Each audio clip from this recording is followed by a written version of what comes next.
So உனக்கான dialogue என்னன்னா, பூட்டை திறக்க தேவை சாவி.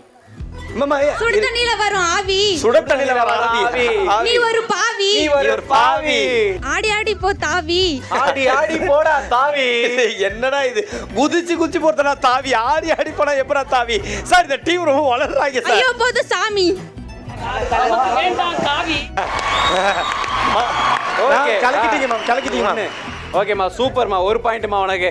அதாவது கொடுத்த 3ல 2 கண்டுபிடிச்சிருக்கீங்க. இன்னும் 2 கண்டுபிடிச்சா நம்ம வின். ஓகே, உங்களுக்கான அடுத்த கேள்வி என்னன்னா, வீட்டுனா இனிக்கும். ஓகே, தளபதி படம்னா வெடிக்கும், தளபதி படம்னா வெடிக்கும். சூப்பர். தளபதி படம்னா வெடிக்கும், வானத்துல இடிக்கும், வானத்துல இடிக்கும், நாய் வந்தா கடிக்கும், நாய் வந்தா கடிக்கும், பேய் வந்தா பிடிக்கும், பிடிக்கும், பேய் வந்தா பிடிக்கும். ஏய் ஒரு பாயிண்ட் கொடுத்தலாம், பாயிண்ட் நல்லா தான்.